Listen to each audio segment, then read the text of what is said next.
Bienvenidos, queridos amigos. Aquí estamos como todos los miércoles a la 1:30 de la tarde en su programa Sondeo Emocional.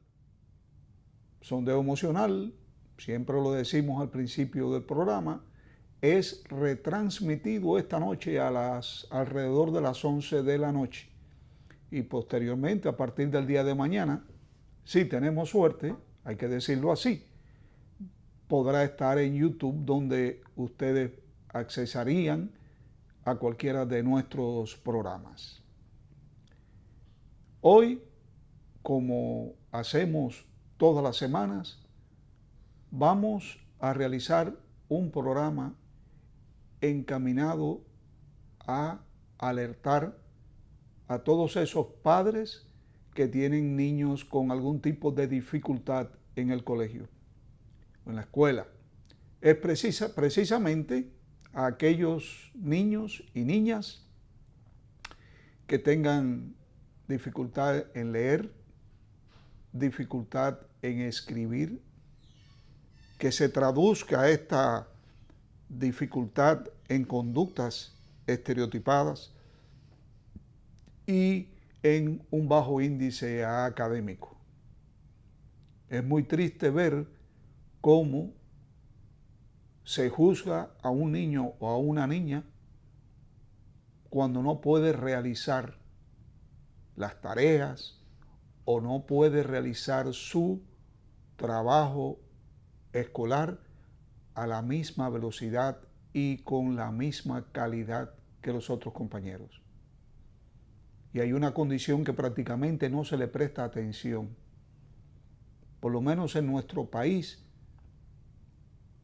tenemos que alertar un poquito más a los padres y en general a las personas de que le pongamos atención a estos síntomas que vamos a ir presentando poco a poco para tratar de identificar un niño con una situación que, de no atenderlo a tiempo, podría seguirle toda la vida haciéndole su progreso académico y social un verdadero martirio y una pesadilla.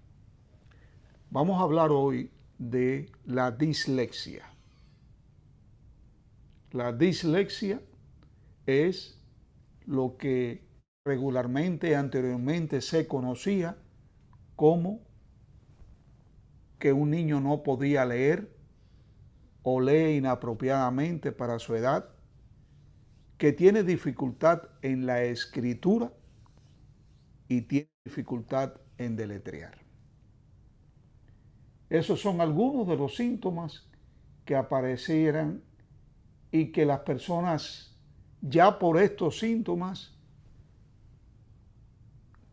sencillamente diagnosticaban que el niño podía estar padeciendo de dislexia. Y esto no es así, realmente no es así. Estos niños, por esta condición, eran inmediatamente etiquetados. Lo llamaban vagos, estúpidos, malcriados, inmaduros, que no ponían su mejor esfuerzo en aprender, que no querían aprender, y a la vez, de pronto, en un niño tranquilo, en un niño que nunca había tenido grandes dificultades, comienza a traducirse el problema en conducta, en una conducta inapropiada que le hacía un daño enorme. Fíjense que estos apodos, que estos epítetos, no solamente toca a los niños con dislexia. Hemos venido durante todo un año, el año 2018, hemos venido hablando de los niños con déficit de atención, con hiperactividad, con autismo, con el síndrome de Pandas, que hablamos la semana pasada de eso, y hoy sacamos esos mismos síntomas y los traemos a la mesa igualmente todos. O sea que parece que hay como un indicador para llamar a cualquier niño que tenga cualquier situación conductual, que es un estúpido, que es un vago, que no puede trabajar, que no hace su esfuerzo. Y no nos ponemos a pensar lo que yo he venido diciendo durante muchos años, que todos los niños quieren ser el preferido de su profesor o de su profesora, que todos los niños desean estar en el cuadro de honor, que todos los niños quieren que se les ponga como ejemplo de buena conducta y de buena realización académica. Cuando un niño te dice que a él no le importa estar en el cuadro de honor, que a él no le importa que la profesora lo quiera o lo estime, que a él no le importa que sus amigos lo aprecien, estamos frente a una situación problemática. Estamos frente a una situación que no es real. Y en vez de etiquetarlos, en vez de ponernos a llamarlo de todas estas formas y de muchas más bien hirientes, debiéramos preguntarnos qué está ocurriendo. Los profesores, que son las personas más importantes en la vida de todos estos niños, rápidamente se dan cuenta que algo está sucediendo. Y debemos elevar nuestra alarma, como digo yo, en la cadena de mando del colegio, ir a ver a nuestros superiores y decirle, mira, tengo un problema con Carlito o tengo un problema con Carlita. E inmediatamente la psicóloga escolar comenzará a trabajar con toda esa situación y canalizará al niño o la niña hacia los mejores lugares para que se pueda trabajar con ellos. Inmediatamente que tenemos un niño en estas condiciones, rápidamente se origina un referimiento. Porque aquí somos como semáforos, que nos gusta referir y referir y referir. Y estos niños llegan entonces con diagnósticos ya elaborados de déficit de atención e hiperactividad. Algunos llegan con el diagnóstico de espectro autista. Otros son diagnosticados de que están padeciendo de depresión o de ansiedad, etc. Y yo me pregunto, ¿cómo es posible que tengamos la capacidad de poder diagnosticar conductas sin saber de dónde vienen, sin averiguar si hay un problema orgánico en el niño que le está haciendo padecer de estas conductas, o hay un problema emocional envuelto en el sufrimiento de esta criatura? Entonces, la mayoría de las veces enviamos al niño o a la niña y le mandamos a hacer un coeficiente de inteligencia, el famoso WISC. Y con ese coeficiente de inteligencia entonces nos sorprendemos porque muchos de estos niños que no hacen bien en clase y que se puede pensar que tiene algún tipo de dificultad intelectual, que es como se le llama hoy, anteriormente se le llamaba retraso, tienen un coeficiente alto o elevado.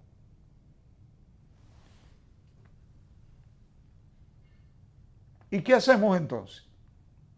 ¿Qué pasa con estos padres que han tenido una señal de alarma del colegio de que su niño o su niña no está trabajando bien? Bueno, pues comienza una terrible, dolorosa peregrinación. Y le llamo peregrinación porque los padres van primeramente al pediatra. El pediatra hace un chequeo, no encuentra nada, le remite el paciente al neurólogo. El neurólogo chequea, no tiene convulsiones, su examen neurológico está bien, sus analíticas están bien. Lo remite entonces al psicólogo.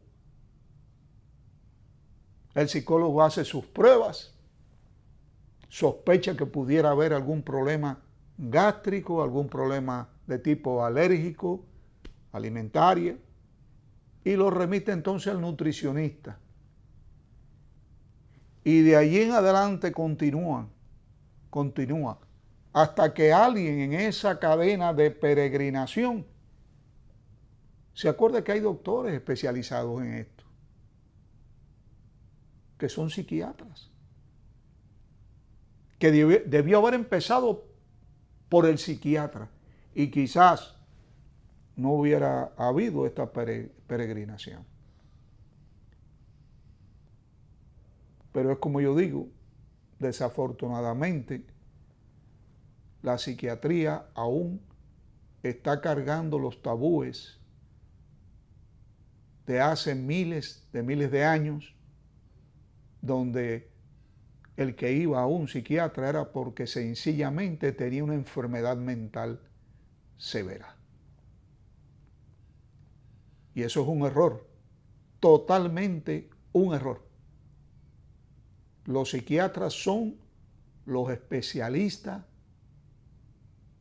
indicados para tratar cualquier condición emocional. Es una medicina que muchos de nuestros colegas todavía a estas alturas catalogan como que es una ciencia incierta.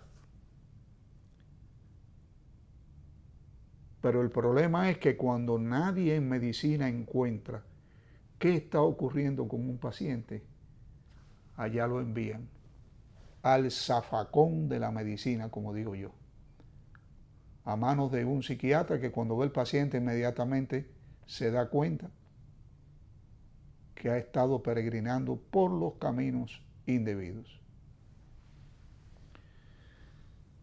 El psiquiatra en este caso debía haber sido la primera opción.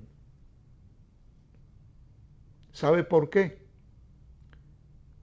Porque la dislexia no solamente afecta la lectura, la escritura o la capacidad, por ejemplo, de deletrear. La dislexia va más allá. Es algo más serio.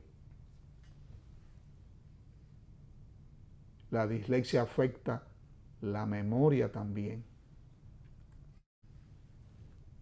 Afecta las funciones ejecutivas generales del ser humano. Afecta el índice académico. Afecta el autoestima. Y cuando la autoestima de un niño, de un adolescente, de un adulto, se encuentra afectada, reaccionan de diferentes maneras. El niño reacciona con conductas inapropiadas, reacciona con agresividad. El adolescente reacciona con aislamientos, no querer compartir con la familia, reunirse solamente con personas que están padeciendo lo mismo que él, son víctimas de bullying, y por allí recorre una cadena enorme de sentimientos y de dolor. Y yo le pregunto muchas veces, y se los digo a mis alumnos cuando estamos en el proceso académico, ¿le has preguntado a alguno de estos niños? ¿Le has preguntado a alguno de estos adolescentes cómo es en realidad que se sienten? ¿Cómo se sienten interiormente? ¿Qué piensan de ellos? Muchos te dicen, me siento un estúpido, no valgo nada, soy una basura, no sirvo para nada, no me gusta vivir como estoy viviendo. Estas son las frases que nos dicen en nuestro consultorio. Porque, ¿cómo vamos a saber de qué manera se siente una persona si no le preguntamos? Entonces queremos evitar entrar en ese tema. Es mejor llamarlos vagos, es mejor llamarlos malcriados, es mejor llamarlo de cualquier manera, menos enfrentarnos a la realidad de escuchar algunas de estas palabras que estos niños nos dicen desde el corazón. ¿Y por qué evitamos esta conversación? Bueno, en el caso de los padres, muchas veces no quieren escuchar nada, no quieren oír lo que el niño tiene que decir o la niña porque de alguna manera se pueden sentir culpables y no quieren enfrentar esa situación. Y los niños que ven que nadie les hace caso y que muy bien pudiéramos ayudarlos rápidamente si supiéramos qué hacer, comienzan con conductas extrañas, comienzan a llamar la atención, porque no es verdad lo que dicen muchas personas. Mi hijo o mi hija nunca me ha dicho nada. Mi hijo o mi hija nunca ha tenido un comportamiento que me haga pensar a mí que había un problema. No, eso no es cierto. Eso ocurre. Y todos los niños dan señales de inconformidad, de tristeza, de desasosiego. Lo que pasa es que para eso están los profesionales. Y lo que nosotros queremos con este programa es hacerle llegar a ustedes, papi y mami, a usted profesor o profesora que está viendo el programa, en qué debe fijarse, en aprender estas señales de humo, como digo yo, que nos envían y que no somos capaces de asimilar. Muchos de estos niños tapan su dolor con conductas como hacerse pasar por un payaso en el aula, ser el más chistoso de todo, ser el que más hace reír a los demás, aunque le cueste a él castigos, reprimendas por parte de sus profesores que se quejan de que no pueden dar la clase.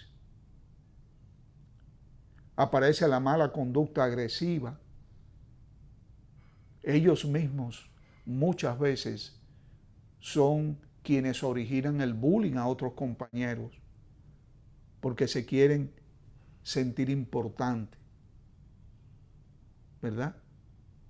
Muchas veces estos muchachos son los que más problemas originan en el aula. O están muy tranquilos o están muy intranquilos. Estos niños hacen lo que sea por ser aceptados por sus compañeros. Tus compañeros lo rechazan, lo evitan, porque se está buscando problemas constantemente. Se frustran con una gran facilidad. Y entonces, todo esto que han hecho anteriormente se llama estrategias compensatorias. Tienen una habilidad increíble para hacer ocultar su dolor, pero ese mal comportamiento nos está diciendo que algo está ocurriendo con él y que debemos prestarle atención. Porque por otra parte, por ejemplo, igual que tenemos niños con conductas inapropiadas, estos niños también son talentosos.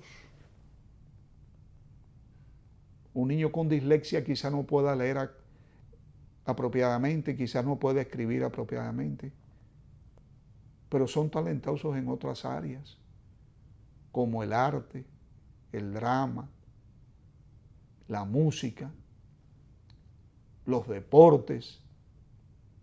Muchos de ellos son mecánicos naturales que desarman y arman cualquier aparato con una facilidad enorme, sin haber nunca ido a una escuela a aprender. Son exitosos en las ventas desde pequeños. Son los niños que le dicen a su madre o a su padre: papi, mami, hazme unas galletitas que yo las quiero vender en el colegio.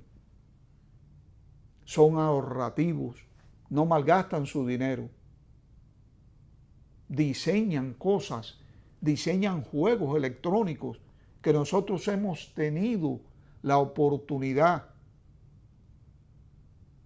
de ver esto y de haber presentado este juego electrónico a un programador de juegos electrónicos que nos ha dicho: mira, este juego es un éxito. ¿Cómo este niño lo pudo hacer? Sin embargo, es un niño que tiene dificultades en la lectura y en la escritura. Entonces, por eso lo juzgamos.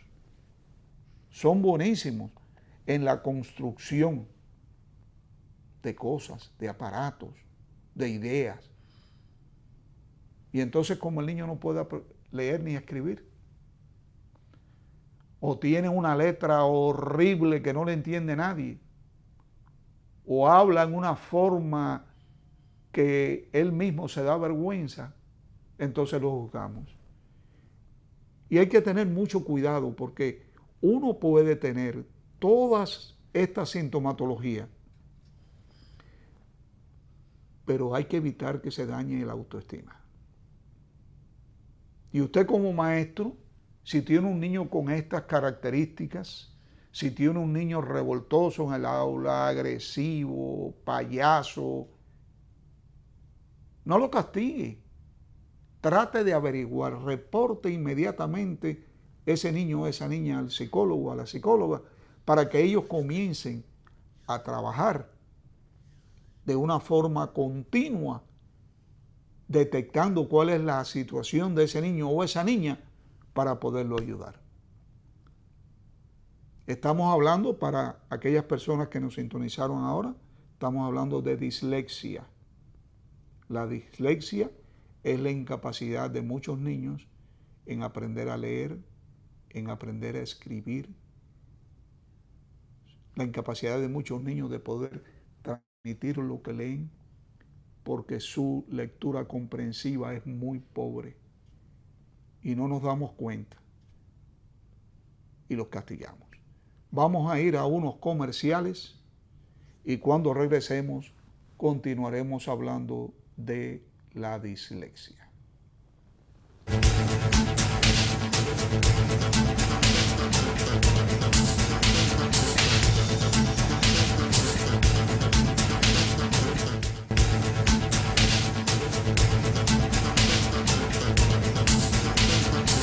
Bien, queridos amigos, aquí estamos después de nuestra primera pausa y estamos hablando sobre la dislexia. La dislexia es la incapacidad que tienen las personas, niños y adultos, de poder leer apropiadamente, de poder escribir correctamente, de poder interpretar de una forma sustantiva el conocimiento que nos puede haber dado una lectura. Está muy afectado en la dislexia la lectura comprensiva. Y todas estas formas de síntomas de alarma que la dislexia nos da, puede ser fácilmente detectado hasta, como dicen los americanos, en el preschool, o sea, en los primeros años en que un niño asiste a la escuela o al colegio. Porque ya desde entonces, ante un profesor o una profesora alerta, ya comienzan a dar síntomas de alarma a estos niños que debemos inmediatamente atender. Ahora bien, siempre me gusta mostrar las estadísticas. Siempre a mí me gusta hablar de estadísticas. Por ejemplo, cuando hablábamos del déficit de atención e hiperactividad, dábamos la estadística que un 6% de los niños padecen de esta condición. Ahora que hablamos de dislexia, podemos decir que el 10% de la población adulta y escolar en el mundo mundialmente padece de dislexia. Es bastante, ¿verdad? Por cada 100 niños, 10 niños, y en otros estudios se menciona hasta 15 niños por cada 100 pueden estar padeciendo de una forma o de otra de dislexia. Porque no todos padecemos con la misma intensidad. Es un número bien alto. Cuando tenemos una población como la nuestra, por ejemplo, ¿verdad? Que tenemos 10 millones de personas y usted aplica un 10% de esa población que padece de dislexia, tenemos un número considerable. Para usted que está viendo este programa, ¿me podría decir qué número tenemos? Tenemos un número muy alto. Cuando decimos que hay en nuestras aulas de clase 2.5 millones de niños actualmente, y decimos que un 10% de esos niños pudieran estar padeciendo de dislexia, tenemos un número elevadísimo también, que usted puede calcular. Trate de hacerlo de memoria. No tome la calculadora. Y usted se sorprendería del número tan grande de niños con esta condición. Una condición que, como decíamos anteriormente, es detectable cuando los niños comienzan al colegio o a la escuela. Y en ese momento es cuando debemos atacar la situación para ayudarlo. Muchos de estos niños se quejan, por ejemplo, de que al leer o al mirar, las letras cambian una por otra. Y eso era anteriormente la queja más importante. Se decía también en aquel entonces, y hoy también, lo único que hoy hay más datos que nos indican de una forma más certera que no solamente son estos los síntomas, pero en aquel tiempo se decía que los niños que veían algunas letras al revés eran disléxicos. Solamente con esto se decía eso antes. En aquel entonces no se sabía la gravedad. En aquel entonces no se sabía que esta condición no se cura. Se puede mejorar, pero no se cura. Y que mientras más nos demoremos en combatir esta disfunción, que es una disfunción neurológica, peor se vuelve. Si usted toma a un disléxico y comienza a darle el tipo de tratamiento que el disléxico requiere, y usted toma otro disléxico de la misma edad y con la misma situación y no le da el tratamiento que él requiere, se va a ver que con el transcurso de los años, aquel que recibió su terapia pudo quizás controlar el avance disléxico y mejoró muchísimo y puede hacer una vida normal, pero aquel que no se le dio tratamiento cada día empeora, cada día se vuelve más difícil y va a llegar el momento donde no se va a poder hacer nada porque no llegamos a tiempo. Por eso cuando yo oigo las estadísticas de algunos países donde dicen que no hay alfabetismo, eso es una mentira. Porque es que hay una población, un 10% de la población mundial, no importa el país, va a tener dificultades para la lectura y para la escritura. Y muchos de ellos no van a aprender jamás. Entonces, esa es la gravedad que tiene la dislexia. Y es flexible, es manejable si lo atendemos a tiempo. Y para atenderlo a tiempo tenemos que identificarlo a tiempo. Recuérdese, la dislexia no se cura.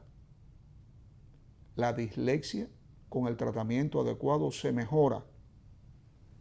Por eso es la importancia de detectarla a tiempo, tempranamente. No es un problema de la visión, como se pensaba antes.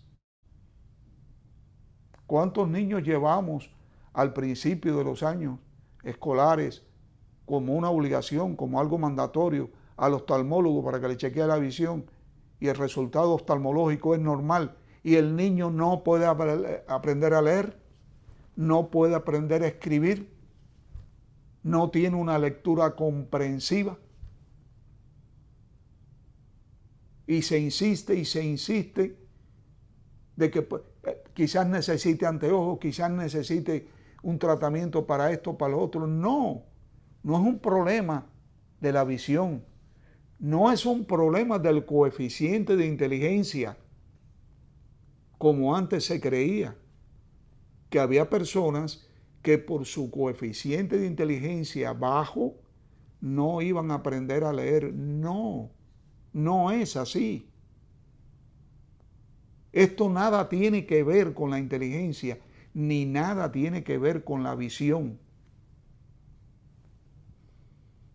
La dislexia afecta de forma general a todo nuestro cuerpo, pero sobre todo a la lectura, al lenguaje, a las matemáticas.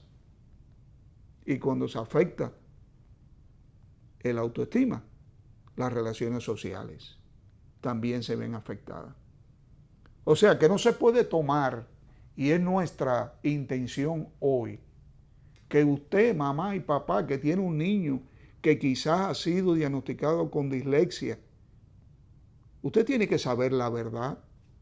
Usted tiene que entender que hay que tratar a ese niño o esa niña lo antes posible para hacer que la dislexia se frene, no se cura, se frene, para que ese niño pueda seguir avanzando en la vida normalmente.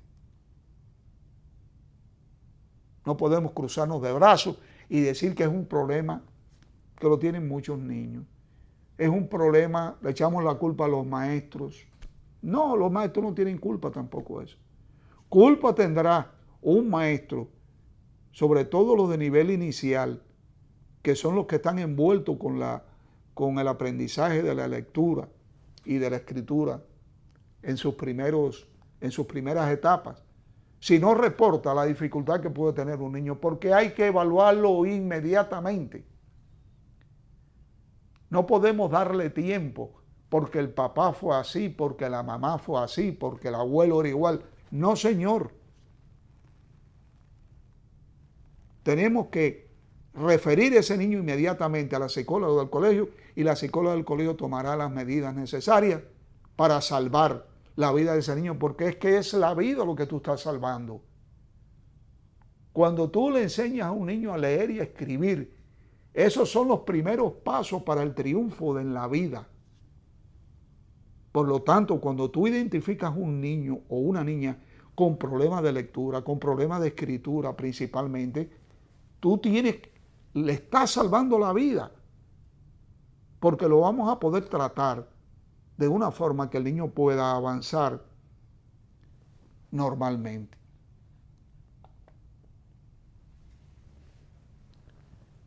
Entonces, ¿qué le pasa a estos niños? Si decimos que no es un problema de la visión, si decimos que no es un problema del coeficiente de inteligencia, ¿qué es la dislexia? ¿Por qué no pueden aprender a leer correctamente o apropiadamente para su edad? Ustedes sabían, por ejemplo, que cada uno de nosotros, por nuestra edad y con un coeficiente de inteligencia normal, tenemos o debemos de leer a cierta velocidad. Debemos leer correctamente, pronunciando correctamente cada palabra, haciendo énfasis en los puntos, en los acentos. Tenemos que leer cierta cantidad de palabras que si no lo hacemos, debemos evaluar por qué no lo estamos haciendo, porque sí debiéramos realizarlo. Yo hago esto muchas veces en mi consultorio. Yo le doy un libro a cualquier niño o niña que me visite, un libro especial con letras grandes, porque tampoco le vas a dar un libro que tenga las letras pequeñas, porque entonces estás conspirando contra ese niño. Le das un libro bien ilustrado, con letras grandes, te sientas al lado del niño y le dices, tú vas a comenzar a leer.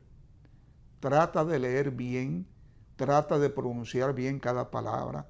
En cada punto tú te detienes y vamos a ver cómo sales de esta prueba. Y entonces ya tú tienes el libro, de cierta manera, lo tienes cuadriculado. Tú sabes cuántas palabras hay en cada uno de los cuadros. Pones el marcador y comienzas a leer. Cuando el marcador indique que llegaste a 1 minuto, ahí lo detienes.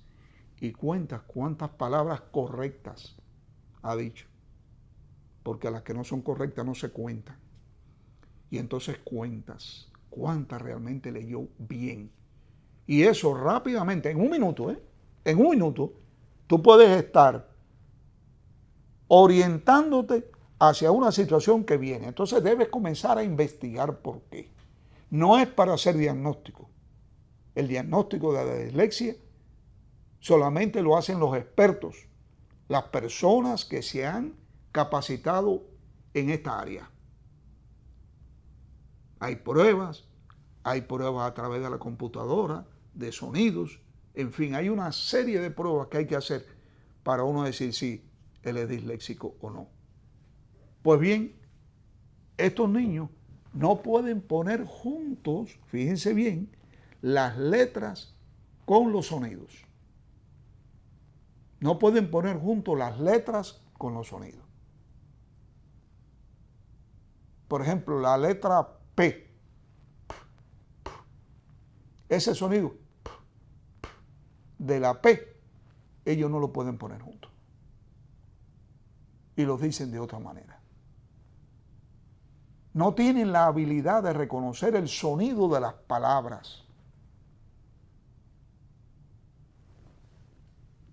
Hay una gran dificultad en descifrar las palabras, las letras, las oraciones.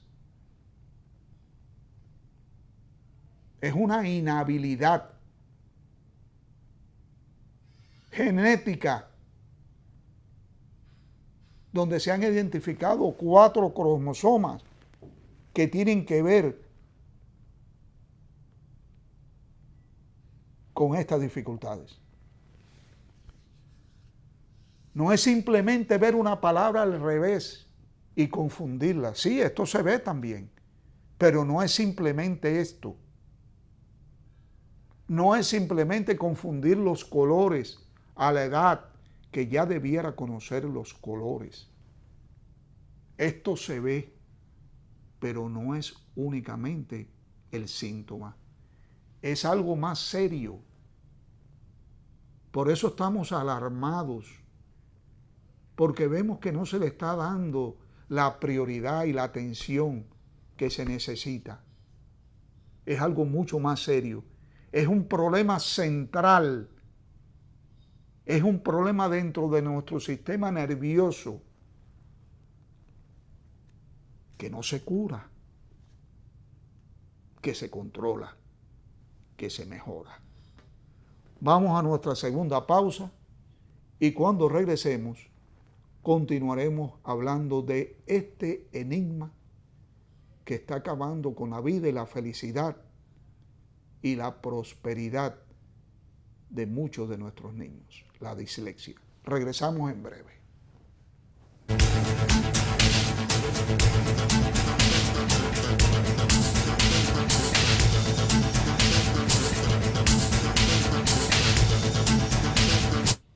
Seguimos hablando sobre la dislexia. Vamos a tratar de apurarnos un poquito porque no vamos a poder terminar todo el contenido del programa.